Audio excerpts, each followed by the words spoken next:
தசமபாகத்தை குறித்து ஒரு தெளிவான விளக்கம். நிறைய பேர் ஊழியக்காரங்க சொல்கிறாங்க, ஊழியக்காரனா இப்போ யூடியூப்பு மற்ற சேனல்கள்லாம் வருது தசமபாகம் இப்போலாம் நம்ம தேவை இல்லையா, பழைய ஏற்பாட்டின் காலத்தில் உண்டு, ஆனால் இப்போ தசமபாகம் கொடுக்க தேவையில்லை அப்படிங்கிறாங்க. அதை குறித்து நிறைய பேர் இடர்கள் அடைகிறாங்க. அதுக்கு தெளிவான ஒரு விளக்கம் வேதத்தின் அடிப்படையில் உங்களுக்கு. சரி சரி சரி சரி கண்டிப்பாக கண்டிப்பாக அது உண்மைதான். நானே நிறைய இடத்துல பார்க்குறேன். தசமபாகம் இன்னும் பல விஷயங்களில் ஜனங்களுக்கு அந்த குழப்பத்தை உண்டு பண்ணுறாங்க. வேதத்தை அறியாத விசுவாச பிள்ளைங்க சீக்கிரமாக குழம்பி போயிடுவாங்க. இதில் பிசாசுடைய தந்திரமும் இருக்குது. ஏன்னா கடைசி நாட்களில் அவங்க வசனத்தின்படி வாழணும்னா பரலோகம் போக முடியாது. அதுக்காக திசை திருப்பணும், அதுதான் அவருடைய நோக்கம். ஆனால் உண்மை தான், தசமபாகம் கொடுக்கலாமா கொடுக்கக்கூடாதா, தசமபாகம் என்ன அப்படின்னு நிறைய பேருக்கு டவுட்டு இருக்க தான் செய்யுது. குறிப்பாக பழைய ஏற்பாட்டு காலத்தில் தசமபாகம் இப்போ நிறைய பேர் அதான் சொல்லுவான், பழைய ஏற்பாட்டு காலத்தில் தான் தசமபாகம், புதிய உடன்படிக்கையில் தசமபாகம் கிடையாது, அதெல்லாம் புதிய ஏற்பாட்டு காலத்தில் ஏசப்பா மாற்றிட்டாரு அப்படின்னு சொன்னாங்க. உண்மை தான். அது குறித்து நிறைய பேர் குழப்பம் என்னென்ன இப்படி இருக்குது. அப்போது தசமபாகம் கொடுக்கலாமா கொடுக்கக்கூடாதா அப்படின்னு கேட்டிங்கன்னா இது ஒரு பெரிய விஷயந்தான். ஆனால் சில வசனங்களை நம்ம பார்க்கலாம். ஏசாமி காலத்தில் ஒருத்தர் கேட்குறான், நான் பரலோக ராஜ்யத்துக்கு போகிறதுக்கு என்ன செய்யணும். அதை லூக்காவில் வாசிக்கலாம் பாருங்கள். லூக்கா 18:12 பாருங்களேன். வாரத்தில் 2 தரம் உபவாசிக்கிறேன், பரிசேயன் சொல்கிறான். சம்பாத்தியத்தை எல்லாம் செலுத்துகிறேன். அப்போ இயேசுகாமி காலம் வரைக்கும் என்ன இருக்குது, இருக்கு. அது அவங்களுடைய தீராத கட்டளை. இதெல்லாம் சிறு வயது முதற்கொண்டு என்ன பண்ணுறானா கடைபிடிக்கிறான் அப்படின்னு சொல்கிறான். அப்போ ஒரு யூதன் ஒரு கிறிஸ்தவனாக அந்த நாட்களில் இருக்கிற ஒருத்தவன், பழைய ஏற்பாட்டு காலத்தில் இருக்கிற ஒருத்தவன் முதல்ல கர்த்தருக்கு பயந்து இருக்கணும். அவன் பயந்துருக்கிறான்ங்கிறதின் அடையாளமே தசமபாகம் தான். இப்போ ஆனால் புதிய ஏற்பாட்டு காலத்தில் தசமபாகம் இருக்கா இல்லையா அப்படின்னு கேட்டிங்கனாக்க,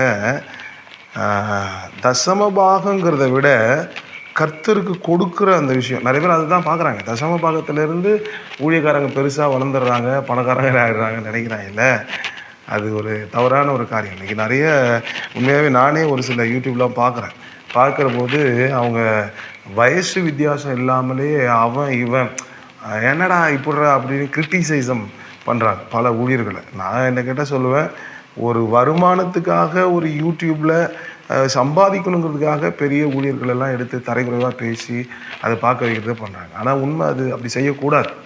ஏன்னா அது தகுதியற்ற நிலைமையில் அடுத்தவங்களை காயப்படுத்தி அதிலிருந்து வர காசில் பிழைப்பு நடத்தணுங்கிறது ஒரு தவறான ஒரு காரியம். சரி, புதிய ஏற்பாட்டில் அப்போ தசமபாகம் இருக்கா இல்லையா அப்படின்னா, புதிய ஏற்பாட்டில் எப்படி கொடுக்கணும்னு ஆண்டு சொல்லியிருக்கிறார். பழைய ஏற்பாட்டில் தசமபாகம் மட்டும்தான் அதாவது தசமபாகமே பார்த்தீங்கன்னா மாதத்தில் தசமபாகம்னு இருக்குது, விளைவில் தசமபாகம் இருக்குது, தசமபாக வருஷன்னே இருக்குது. 7 வருஷத்துக்கு ஒரு தடவை யூதர்கள் என்ன பண்ணுவாங்கன்னா அந்த வருஷத்தையே தசமபாகமாக விட்டுருவாங்க. அவங்க அந்த வருஷத்தில் விதைக்க கூட மாட்டாங்க, அப்படி பழைய ஏற்பாட்டு காலத்தில். ஆனால் புதிய ஏற்பாட்டு காலத்தில் எப்படிலாம் கொடுக்கணும்னு சொல்கிறார் ஆண்டவர். முதல் விஷயம், புதிய ஏற்பாட்டில் தசமபாகம் இல்லை அப்படின்னு நம்ம எடுத்துக்கலாம். ஏன் இல்லை, அப்போ எப்படி, அப்போ அதை எதுவுமே கொடுக்க வேணாமா ஆண்டவருக்கு அப்படின்னு சொன்னால், ஆண்டவர் என்ன சொல்கிறார் பாருங்களேன். 1 கொரிந்தியர் 16:2 பாருங்கள். நான் வந்திருக்கும் போது பணம் சேர்க்கிறது இராதபடி உங்களில் அவனவன் வாரத்தின் முதல் நாள் தோறும் தன் வரவுக்கு தக்கதாக எதையாகிலும் தன்னிடத்தில் சேர்த்து வைக்கிறார். முதல்ல நீங்கள் பழைய ஏற்பாட்டு காலத்தில் 10ல் 1 இங்கே அவர் என்ன சொல்கிறாருன்னா, உன் வரவுக்கு தக்கதாக என்ன பண்ணும், நீ எப்போ உனக்கு ஆண்டவர் கொடுக்குறாரோ அதில் வரவுக்கு தக்கதை. அவர் டெய்லி வரமாட்டார், வாரத்தில் ஒரு முறை கலெக்ட் பண்ணி என்ன பண்ணுவாங்கன்னா ஊழியத்துக்கு சப்போர்ட் பண்ணுவாங்க. அதை வச்சு தான் ஆசியா முழுவதையும் ஊழியம் செய்ய முடிஞ்சது பவுலால். பணம் அவசியம், பணம் இல்லாமல் ஊழியம் செய்ய முடியாது. ஒன்றுமே இல்லாமல் ஆண்டவரே உட்காந்துருக்குன்னு சொன்னால் ஒன்றும் நம்ம செயல்பட முடியாதுல்ல. பவுல் ஆசியா முழுவதையும் அசைச்சதுக்கு பணம், அந்த பண சப்போர்ட் எங்கேருந்து வந்ததுன்னா அவங்களுடைய விசுவாசிக்கிட்டே இருந்து தான். அதாவது அவருடைய உபதேசத்தை கேட்கிறவங்கள்ட்ட இருந்தால் என்ன பண்ணுச்சு அந்த அமௌண்ட், அதை வச்சு தான் அவர் ஊழியம் செஞ்சார். அப்போ வாரம் வாரம் என்ன பண்ணுவாங்கன்னா சேர்த்து வச்சுருந்து கொடுப்பாங்க. அதை தான் அவர் சொல்கிறார், நீங்கள் சும்மானா நான் வந்தபோது சேர்க்காதீங்க, ஆனால் வரவுக்கு தக்கதாக என்ன பண்ணுங்கள் சேர்த்து வைங்க. அதில் ரொம்ப முக்கியம் என்னென்னா வரவுக்கு தக்கதான். சில பேர் நல்லா வசதியாக இருக்கும், மாதம் பார்த்தீங்கன்னா ஒரு 50,000 சம்பாதிப்பார். ஆனால் அவர் பார்த்தீங்கன்னாக்க வச்சிங்களேன் 100 ரூபாய் காணிக்கை போட்டு போவார். அப்போது இது ஆண்டோடைய பார்வையில் மிகப்பெரிய ஒரு தவறான காரியம். அப்போ என்னென்னா அவருடைய லெவல் எவ்வளவோ அதுக்கு தக்கதாக அவர் கொடுக்கணும். அப்போ வந்து நானும் வந்து மற்றவங்க ஈக்குவல் தான். ஒரு ஏழையாக இருக்கிறவங்க வந்து ஆண்டுக்கு கொடுக்குறதையும் ஒரு பணக்காரனாக இருக்கிறவனும் ஒன்றா கொடுக்கக்கூடாது. அவனுக்கு வர்ற வரவுக்கு தக்கதாக என்ன பண்ணும், அமௌண்ட் எவ்வளோ அவனுக்கு வந்து வருதோ, அவனுக்கு ஆசீர்வாதம் வருதோ அந்த அளவுக்கு அவன் ஊழியத்துக்கு கொடுக்கணும். அப்போ புதிய ஏற்பாடு உபதேசத்தில் தசமபாகம் தேவையில்லை, தசமபாகம் கிடையாது. ஆனால் என்ன சொல்லுது, வரவுக்கு தக்கதாய் கொடுக்கணும்.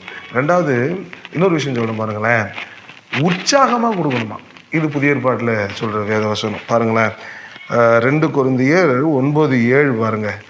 அவனும் விசனமாயும் அல்ல, கட்டாயமாயும் அல்ல, தன் மனதில் நியமித்தபடியே கொடுக்க கடவன், உற்சாகமாய் கொடுக்கிறவனிடத்தில் தேவன் பிரியம். அதாவது ஆண்டவர் உங்க மேலே பிரியமாக இருக்குன்னா முதல்ல கொடுக்கலாமா கொடுக்காம நாங்கள் டாப்பிக்கே போகக்கூடாது. நீ உற்சாகமாக கொடுத்தா ஆண்டவர் என்ன பண்ணுவார், அதுதான் சொல்கிறாரு. கட்டாயமும் அல்ல, விசனமாயும் இல்லை. அவங்க டீச் பண்ணாங்க, அவங்க சொன்னாங்க, இவங்க சொன்னாங்கலாம் இல்லை. நீ உற்சாகமாய் கொடுத்தால் நீ உன் மன விருப்பத்தின்படி கொடுக்கலாம். புதிய ஏற்பாட்டில் எந்த ஒரு கட்டாய நிபந்தனைலாம் 10ல் 1 அப்படிலாம் கிடையவே கிடையாது. உன்னுடைய மன விருப்பத்தின்படி என்ன பண்ணலாம், கொடுக்கலாம். விசனப்பட்டு கட்டாயப்பட்டுலாம் இல்லை. ஆனால் ஆண்டவர் பிரியமாக இருக்கணும்னா எப்படி கொடுக்கணும், உற்சாகமாக கொடுக்கணும். சரி, இதை விட இன்னும் ஒரு தெளிவாக சொல்லணும் அப்படின்னா, இப்போது ஒரு சிலருக்கு என்னென்னா, அன்றைக்கி ஆசாரியர்கள்ட்ட கொடுத்தாங்க, இன்றைக்கி இருக்கிறவங்களாம் ஆசாரியர்களா. ரெண்டாவது தசமபாகம் காணிக்கைகளாக அன்றைக்கி லேவியர்கள் தான் அனுபவித்தாங்க, ஏன்னா அவங்க ஊழியத்தில் இருந்ததுனால. இப்போ என்ன சொல்கிறாங்க, அப்போ நீங்கள்லாம் வந்து லேவியர்களா, பாஸ்டர்ஸை பார்த்து கேட்குறது, நீங்கள் என்ன அந்த சும்மா என்ன கடந்த பயலுக்கு தானே அப்படி இப்படிலாம் பேசுகிறத பார்க்குறேன். அப்போது சபையில் வந்து இன்றைக்கி இருக்கிற சபை ஆசரிப்பு கூடாரமும் இல்லை, இன்றைக்கி இருக்கிறவங்க லேவியர்களும் இல்லை, இன்றைக்கி இருக்கிறவங்க ஆரோனின் வம்சமும் இல்லை. ஆண்டவரால் ஊழியத்தில் நியமிக்கப்பட்ட ஊழியக்காரர்கள், அதாவது போதகர்கள், இன்னும் தெளிவாக சொன்னால் டீச்சர்ஸ், அதாவது வேதத்தை பிரசங்கிக்கிற உபதேசியாளர்கள். இப்போ ஆண்டவர் என்ன சொல்கிறார் அப்படின்னா, இப்போ லேவியர்கள் இல்லைங்கிறதுனால நான் தசமபாகம் கொடுக்க மாட்டேன் இல்லை. நம்மளுடைய சொன்ன தசமபாகம் புதிய ஏற்பாட்டில் இல்லை. ஆனால் எப்படி கொடுக்கணுமா, வரவுக்கு தக்கதாய் உற்சாகமாக. அடுத்தது பார்த்தீங்கன்னாக்க, சபையில் போய் நம்ம பிரசங்கம் கேட்குறோம். ஒரு சபையில் வந்து அங்கத்தினராக நம்ம இருக்கிறோம் அப்படின்னு வச்சுக்கோங்களேன். ஒவ்வொருத்தரும் இன்றைக்கி விசுவாசிகள் சபையில் அங்கத்தினராக தான் இருக்கிறாங்க. இதில் வேறு சிலருக்கு இன்னும் குழப்பம், நான் ஏன் சபைக்கு போகணும், நான் வந்து வீட்டிலே இருந்து ஜெபம் பண்ணிட்டு போகிறேன். கிடையவே கிடையாது. புதிய ஏற்பாட்டில் வெளிப்படுத்தின விசேஷத்தை எழுதும் போதே ஆண்டவர் வந்து திருச்சபைக்காக தான் எழுதுகிறார். அந்த 7 திருச்சபைகளுக்கும் தான் எழுதுகிறார். அந்த சபையை தான் எடுத்துக்கொள்ள வரப்போகிறார் ஆண்டவர். ஆகவே சபையில் அங்கத்தினராக ஆண்டவர் தான் வைக்கிறார். அது ரொம்ப முக்கியம். அப்போது சபையில் அங்கத்தினராக இருக்கிற ஒருத்தர் எப்படி இருக்கணும், கலாத்தியர் 6:6 பாருங்களேன். கலாத்தியர் 6:6 அதை குறித்து தெளிவாக ஆண்டு சொல்கிறார். மேலும் திருவசனத்தில் உபதேசிக்கப்படுகிறவன், அதாவது உபதேசிக்கப்படுகிறவன். இப்போ நீங்கள் ஒரு சர்ச்சில் மெம்பராக இருக்கிறீங்க, ஒரு விசுவாசி ஒரு சபையில் உறுப்பினராக இருக்கிறார். அவர் எதுக்காக போகிறாரு, ஆண்டவர் ஆராதிக்க, அந்த உபதேசத்தை கேட்க, சத்தியத்தை கேட்க போகிறாரு. சரி, ஓகே. அப்போ சத்தியத்தை கேட்கிறவர், அதாவது உபதேசிக்கப்படுகிறவன், உபதேசிக்கிறவனுக்கு அதை எவன் அங்கே பிரசங்கிக்கிறானோ அந்த ஊழியக்காரர். இங்கே ஆசாரியன் லேவியன்லாம் மேட்ரு கிடையாது. நீ வந்து இந்த சபையில் நான் இருக்கிறேன், அவருடைய உபதேசம் என்னை சத்தியத்தில் நடத்துது, பரிசுத்தத்தில் நடத்துது, இதன் வழியாக நான் கர்த்தரை அறிந்து கொள்கிறேன்னு நீங்கள் ஒரு சபையில் உறுப்பினராக இருந்தால் அவருடைய பிரசங்கத்தை நீங்கள் கேட்டால், அதான் சொல்கிறார், உபதேசிக்கப்படுகிறவன் உபதேசிக்கிறவனுக்கு என்ன செய்யணுமா, சகல நன்மையிலும் பகிர்ந்து கொடுக்க. ஆமாம். இப்போ வந்து நீங்கள் 10ல் 1 கான்செப்ட் கிடையாது. இங்கே ஆசாரியன், லேவியன், பழைய ஏற்பாடு உபதேசம் அதெல்லாம் கொண்டு வரவே கூடாது. நீ இந்த புதிய ஏற்பாட்டு திருச்சபைக்கு சூப்பராக ஆண்டு சொல்லியிருக்காரு.